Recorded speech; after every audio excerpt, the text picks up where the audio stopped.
هاي جايز، كنتمنى تكونوا بخير وعلى خير بصحه فطوركم ورمضان كريم. هاد لا فيديو كيف ما كتشوفوا في العنوان غادي نهضروا على الانتروفيرجن اولا الانطوائيه. قبل ما نعرفوا بالانطوائيه بغيت نتشارك معكم ماي بيرسونال اكسبيرينس.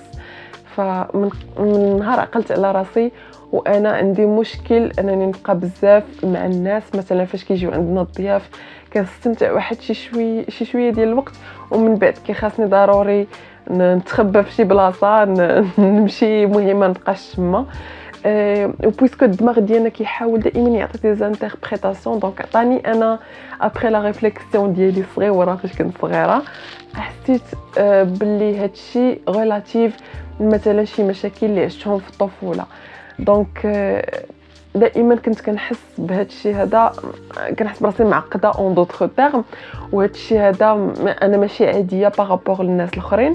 وانا كنكبر عاد عرفت ان الانطوائيه هي واحد الصفه شخصيه. كاينين الناس اللي عندهم وكاينين الناس اللي ما عندهمش. الاختلاف الوحيد اللي كاين هو ان الانتروفيرتس او الانطوائيين هما واحد الناس اللي كيستمدوا الطاقه من العالم الداخلي ديالهم، يعني من انهم يديروا دي زاكتيفيتي بوحدهم. والناس الانبساطيين او الاكستروفيرتس العكس ديال الانطوائيه هما واحد الناس اللي كيستمدوا الطاقه ديالهم والسعاده ديالهم من العالم الخارجي، يعني الا جلسوا في واحد الوسط بوحدهم واحد المده طويله غادي يحسوا بالملل، غادي يحسوا بالقنطه، غادي يحسوا بالكآبه. خصهم ضروري ناس واحد اخرين هما اللي كيشكلوا المصدر ديال السعاده.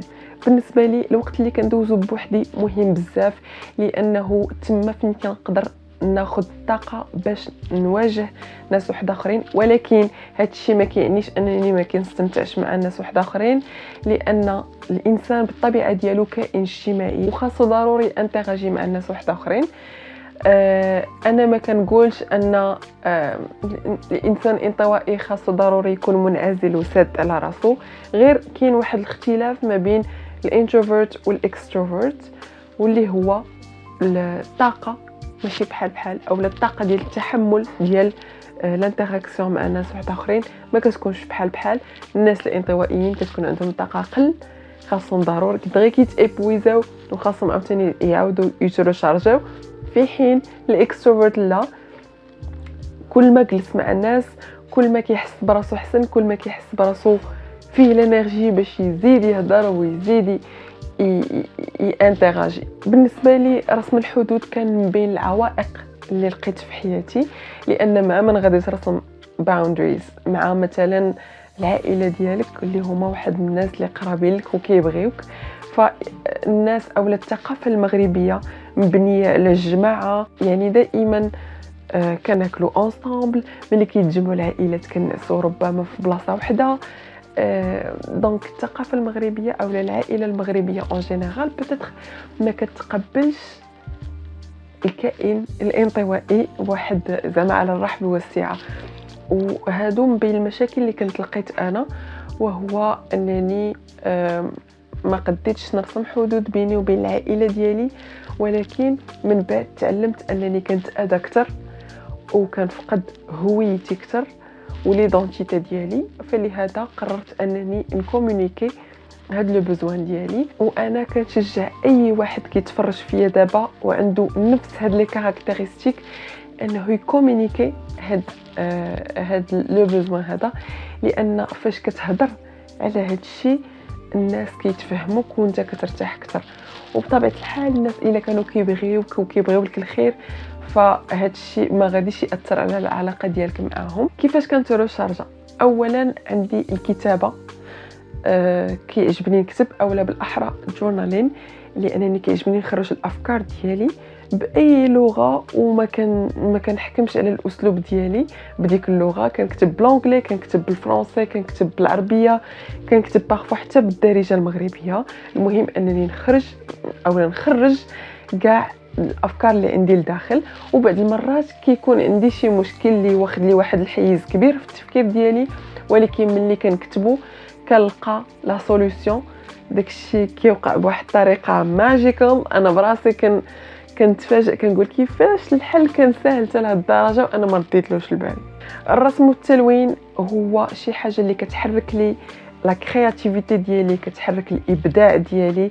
كنكتشف انني قادره نناسق الالوان، انني قادره نجسد المشاعر ديالي الاشكال.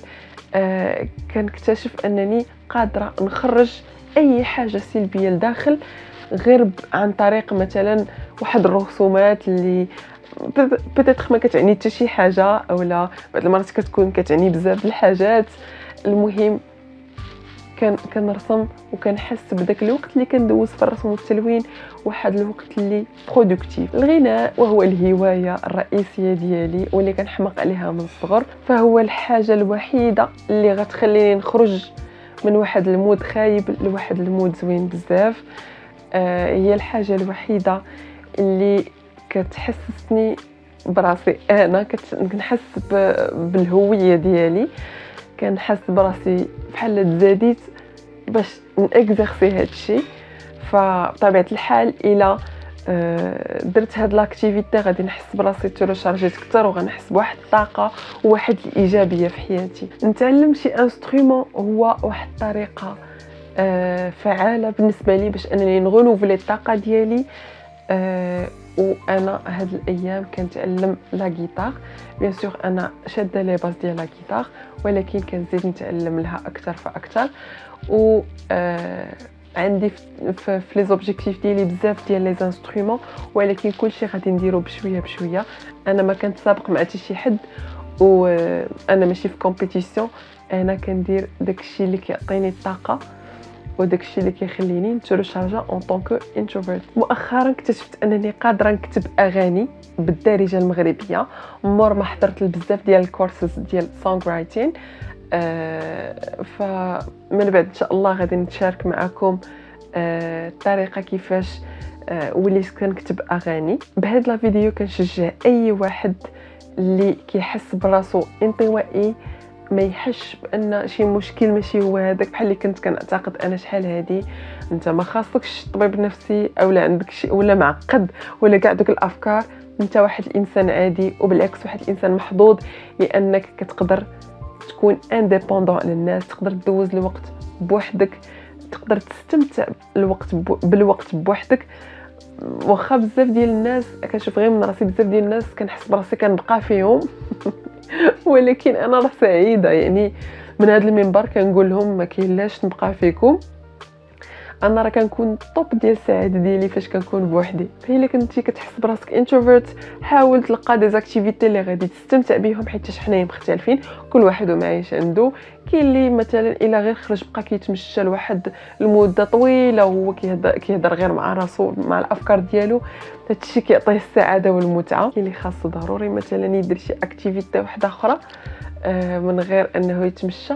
حنايا مختلفين، كل واحد وفين كيلقى السعاده ديالو.